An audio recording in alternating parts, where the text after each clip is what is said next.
G'day. So, close your eyes, relax and stay awake. Well, what's the point? What's it all about?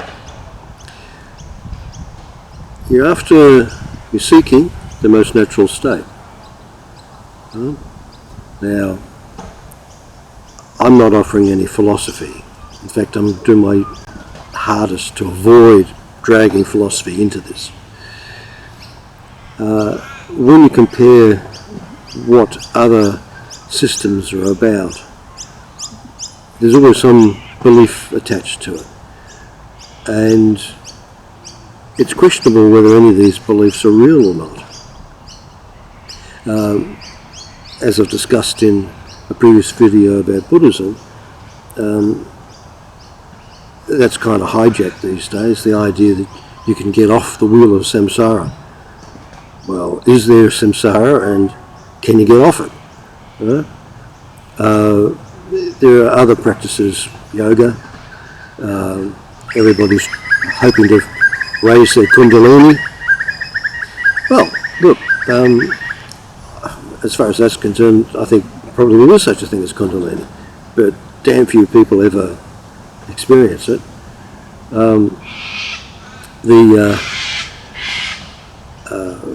There are various religions, you've got to believe there's a paradise or heaven and all the rest of it. Well, what's wrong with just starting from where you are, where you have to own up to the fact, well, you don't actually know anything, and work from there. Why take on some crazy belief?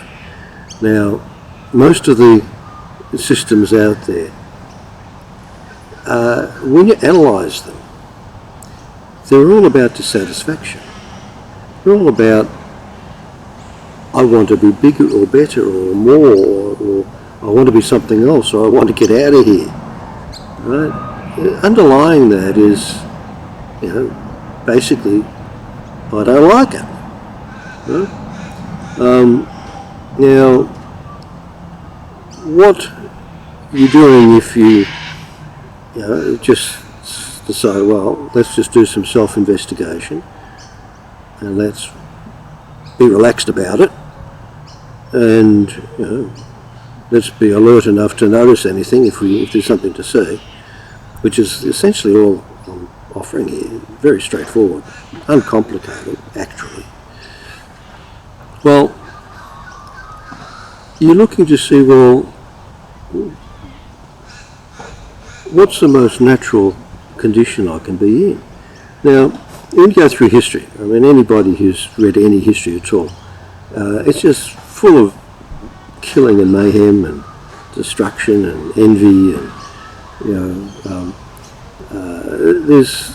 there are the artists and the musicians and those who actually create a bit of culture, but there's turmoil, and we live in a time of turmoil as well.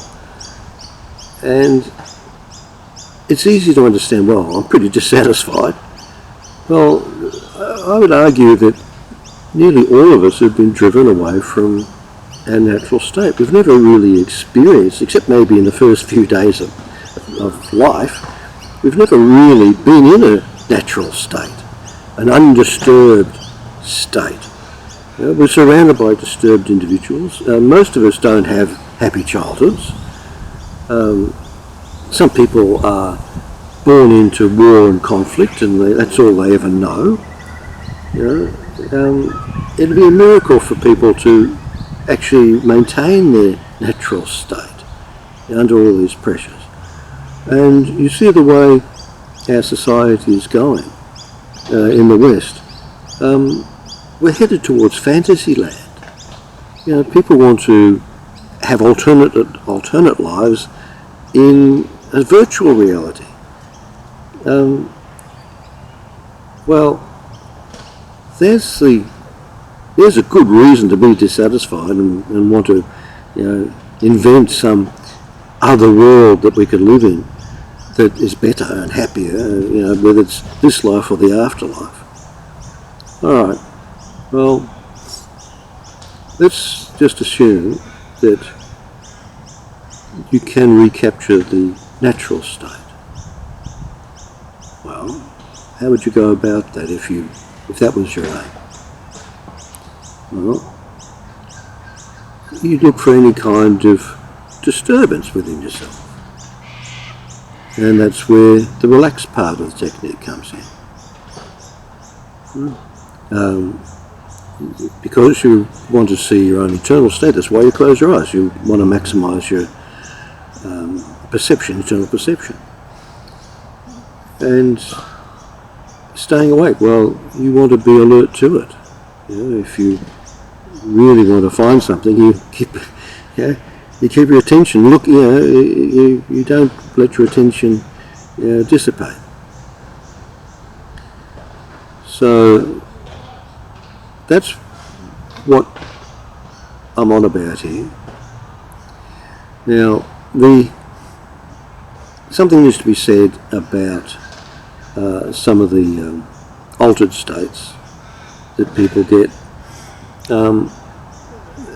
That no matter how you get it, right, you have to go through some sort of process where you impose things upon yourself, whether it's some kind of austere, discipline, or you take a heap of drugs that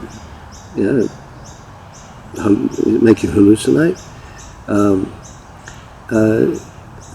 That's kind of the opposite of seeking a natural state. When like these days, there's a big hoo-ha about ayahuasca and things like that. Yeah, well, I'm not going to bother with it myself. As a younger person, I toyed with drugs as well. As far as I'm concerned, all that's happening there is that you're overloading yourself with some chemical, and you get some weird experience out of it. So what? Okay, you get vivid hallucination.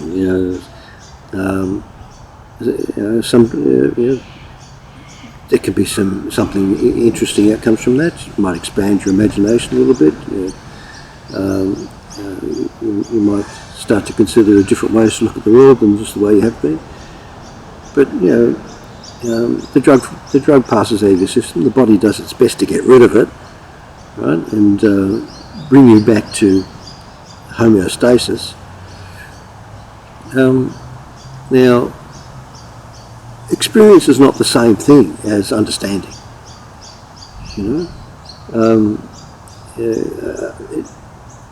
People that are very self-impressed about all the things they experience.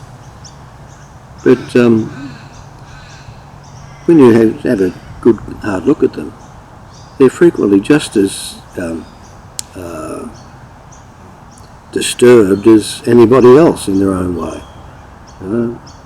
These things don't lead to contentment or happiness. They're just experience. And if you were to find your own natural self underneath all of this, layers of hubbub, if you were dissatisfied with that, all right, maybe then go looking for something better if it's available. But basically, the undisturbed state where you live, if you can find that and you live your life, if you want to understand life, understand yourself, well, surely it makes sense that that's the sound basis from which to contemplate things. Anyway, that's how I'm seeing things, and that's what I'm suggesting to people. No philosophy. Just start with yourself and see where that takes you. Okay. See you later.